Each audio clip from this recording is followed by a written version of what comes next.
గణతంత్ర దినోత్సవం సందర్భంగా గాంధీ భవన్ లో జాతీయ పతాకాన్ని టీపీసీసీ అధ్యక్షుడు మహేష్ కుమార్ గౌడ్ ఆవిష్కరించారు. దేశంలో రాజ్యాంగాన్ని మార్చే ప్రయత్నం చేస్తున్నారని ఈ సందర్భంగా మహేష్ గౌడ్ ఆరోపించారు.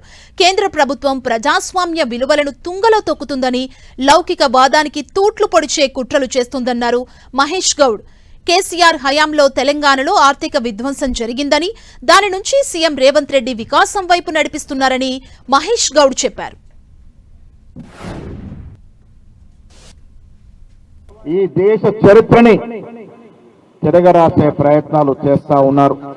మిత్రులారా, మహాత్మా గాంధీ అంటే మన దేశమే కాదు, యావత్ ప్రపంచ దేశం ఒక శాంతి దూతగా, ఒక గొప్ప నాయకుడిగా ఆరాధించినటువంటి మహాత్మా గాంధీ పేరును ఇవాళ మన్రేగా పనికి పహార పథకం నుంచి తీసేయడం అంటే గాంధీ మహాత్మునే మరిపించే ప్రయత్నం కేంద్ర ప్రభుత్వం చేస్తా ఉంది.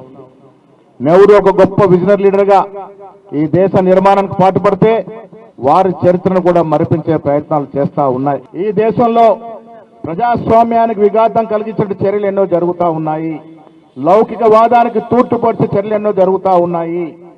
ప్రజాస్వామ్య విలువల్ని దొంగల దొక్కే ప్రయత్నాలు జరుగుతూ ఉన్నది. 10 ఏళ్ల బీఆర్ఎస్ పాలనలో ఏం జరిగిందో మనకు తెలుసు. ఆర్థిక విధ్వంసం జరిగింది.